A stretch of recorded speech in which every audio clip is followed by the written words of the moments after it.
여러분 안녕하십니까? 7월 26일 금요일 영상 새벽 기도회입니다. 사도신경으로 우리의 신앙을 고백하겠습니다. 전능하사 천지를 만드신 하나님 아버지를 내가 믿사오며 그 외아들 우리 주 예수 그리스도를 믿사오니 이는 성령으로 잉태하사 동정녀 마리아에게 나시고 본디오 빌라도에게 고난을 받으사 십자가에 못 박혀 죽으시고 장사한 지 사흘 만에 죽은 자 가운데서 다시 살아나시며 하늘에 오르사 전능하신 하나님 우편에 앉아 계시다가 저희로서 산자와 죽은 자를 심판하러 오시리라. 성령을 믿사오며 거룩한 공예와 성도가 서로 교통하는 것과 죄를 사하여 주시는 것과 몸이 다시 사는 것과 영원히 사는 것을 믿사옵나이다. 아멘. 여러분 오늘은 성경 말씀 예레미야 38장 1절로 13절 말씀을 가지고 진창에 빠진 유다라는 제목으로 말씀 나누도록 하겠습니다. 먼저 제가 오늘 본문 말씀을 읽어드리겠습니다. 예레미야 38장 1절로 13절 말씀입니다.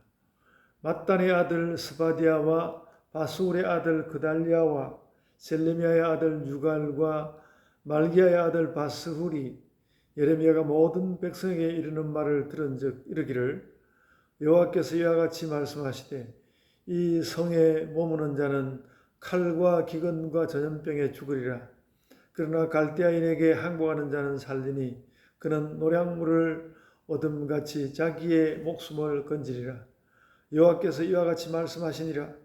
이 성이 반드시 바벨론의 왕의 군대의 손에 넘어가리니 그가 차지하리라 하셨다 하는지라. 이에 그 고관들이 왕께 아뢰되 이 사람이 백성의 평안을 구하지 아니하고 전환을 구하오니 청하건대 이 사람을 죽이소서. 그가 이같이 말하여 이 성에 남은 군사의 손과 모든 백성의 손을 약하게 하나이다. 시드기야 왕이 이르되 보라, 그가 너희 손 안에 있느니라. 왕은 조금도 너희를 거스를 수 없느니라 하는지라.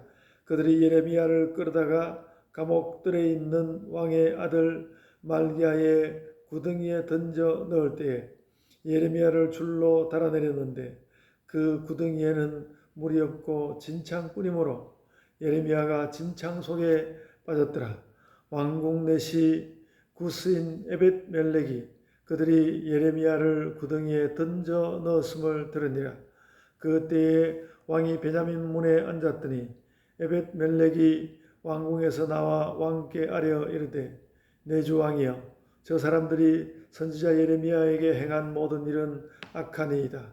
성중에 떡이 떨어졌거늘 그들이 그를 구덩이에 던져 넣으시니 그가 거기에서 굶어 죽으리이다 하니 왕이 구스 사람 에벳멜렉에게 명령하여 이르되 너는 여기서 30명을 데리고 가서 선지자 예레미야가 죽기 전에 그를 구덩이에서 끌어내라. 에벳멜렉이 사람들을 데리고 왕궁 곳간 및 방에 들어가서 거기에서 헝겊과 낡은 옷을 가져다가 그것을 구덩이에 있는 예레미야에게 밧줄로 내리며 구스인 에벳멜렉이 예레미야에게 이르되 당신은 이 헝겊과 낡은 옷을 당신의 겨드랑이에 대고 줄을 그 아래에 대시오. 예레미야가 그대로 하매 그들이 줄로 예레미야를 구덩이에서 끌어낸지라. 예레미야가 시위대 뜰에 머무니라. 아멘. 여러분 제가 오늘 말씀을 가지고 제목을 진창에 빠진 유다라고 붙였는데 이 말은 약간은 그 유비적인 말이 되겠죠. 오늘 본문에 나오는 것은 진창에 빠진 것은 유다가 아니라 예레미야인데 예레미야의 이와 같이 진창에 빠지게 되는 광경은 앞으로 유다가 겪게 될 정말 고행의 길, 그것을 미리 보여주는 것이라고 할 수 있겠습니다. 시드기야 왕의 이런 저런 관리들이 예레미야 앞에 서서 예레미야의 말을 들었는데 2절 말씀입니다. 이 성에 머무는 자는 칼과 기근과 전염병에 죽으리라. 옛날에 불행하게 죽는 사람의 대표적인 예들이죠. 칼과 기근과 전염병에 죽으리라. 모든 불행이 너희를 덮칠 것이라는 말입니다. 그러나 갈대아인에게 항복하는 자는 살리니 그는 노량물을 얻음같이 자기의 목숨을 건지리라 이렇게 말하였습니다. 그러니까 갈대아인들에게 바벨론 사람들에게 항복하라는 것이죠. 근데 제가 오늘 아침에 이 말씀을 읽으면서 그런 인상을 받았습니다. 그래도 알고 보면 하나님께서는 유다에게 살 길을 주셨구나. 어떻게 보면 그 상황에서 가장 쉬운 일이 바벨론에게 항복하는 일이었습니다. 바벨론은 힘이 세고 유다로서는 도무지 전쟁을 해서 이길 능력이 안 되는 나라인데 그들에게 항복하는 것이 가장 쉬운 일이고 그리고 또 항복했을 때 하나님께서도 그 백성들의 최소한의 삶은 보정해 주시는 것이니까 어떻게 보면 하나님께서 이미 망한 것과 마찬가지가 된 유다에게 최선의 방편을 말씀해 주고 있는 것입니다. 사실 생각해 보면 하나님께서 세우게 하신 그 나라가 이제 다 끝장이 나고 말았으니까 하나님의 위엄이 사실 땅에 떨어진 것인데 하나님은 거기에도 연연하지 않고 저는 이 부분도 매우 대단하다고 생각합니다. 하나님께서 그런 나의 위신이 나의 위엄이 땅에 떨어졌다. 그러니까 전혀 개의치 않고 그러는 가운데에서 자기 백성 유다를 징벌하고 그러나 징벌 가운데서도 그들이 육체로 겪게 될 가장 절박하게 겪게 될 현실적 고통에 대하여서는 최소한의 피할 길 그리고 그 상황에서는 어떻게 보면 최선이라고 할 수 있는 피할 길을 하나님께서 주셨다는 것이죠. 바벨론에게 항복하라. 그래서 그 말을 들으면서 이 주전파 싸워야 한다는 그 사람들은 이 예레미야의 이런 말들 때문에 백성들이 다 힘이 다 빠진다. 그러니까 왕이시여, 그걸 죽입시다. 그랬더니 이 시드기야 왕은 이미 시드기야 왕도 말하자면 전의를 상실하고 단지 전의를 상실한 것뿐만 아니라 어떻게 해야 할지를 전혀 모르는 이 상황에서 어떻게 해야 할지를 전혀 알지 못하는 그런 모습으로 있으면서 8절에 보면 이 예레미야를 죽입시다 하는 그 신하들 앞에서 그가 너희 손 안에 있지 않느냐 너희 손 안에 있느니라 내가 왕은 조금도 너희를 거스를 수 없느니라 너희가 무슨 짓을 하든 내가 뭐 그걸 하라 말아라 그렇게 할 여력이 나에게 없다라고 말하자 이 고관들이 예레미야를 말기야의 구덩이라는 그 구덩이에 집어넣었습니다. 여기 보면 예레미야를 줄로 달아내렸는데 구덩이에는 물이 없고 진창뿐이라고 하였습니다. 이렇게 예레미야가 진창에 빠지게 되는데 사실 그 시대상을 볼 때는 예레미야가 아니라 유다가 진창에 빠지고 있는 것이죠. 놀라운 것은 이러한 예레미야의 상황을 보면서 그 당시에 그 내시였던 구스인, 즉 이디오피아 사람이란 말이죠. 이디오피아 사람 에벳 멜렉이 왕에게 구하여서 이거 정말 이렇게 할 일이 아닙니다. 하나님의 귀한 선지자 예레미야를 저들이 저렇게 대하는 것은 너무나 크게 악한 일입니다. 9절에 보면 내 주왕이여 저 사람들이 선지자 예레미야에게 행한 모든 일은 악한 일이다. 그를 진창에서 건져 올려야 합니다. 여러분 뭐 진창이라는 것이 사실 어떤지는 모르겠습니다만은 나쁜 상황이라면 막 거기에 거머리 같은 것도 있을 것이고 그러나 예레미야로서는 거기 진창에 발을 딛고 있을 수밖에 없는 그런 상황이었는데 그 함께 보아야 할 형편은 9절 하반절에 보면 성중에 떡이 떨어졌거늘 그들이 그를 구덩이에 던져 넣었으니 그가 거기에서 굶어 죽으리이다. 어쨌든 그 떡 만드는 거리에 다니면서 떡을 하나씩 얻어 먹도록 되어 있었는데 그마저 떨어지고 아무것도 먹을 수 없는 형편이 되었고 아마도 이렇게 몇 날을 보내는 가운데 예레미야는 그야말로 발은 진창에 빠져 있고 먹을 것은 없고 또 뚜껑이 없으므로 대낮이 되면 볕은 내리 쬐일 것이고 이런 그 상황 가운데서 예레미야가 육체적으로 매우 쇠약해졌을 거라고 봅니다. 근데 에벤멜렉이 예레미야를 매우 조심스럽게 다시 진창 바깥으로 구덩이 바깥으로 꺼내 주었습니다.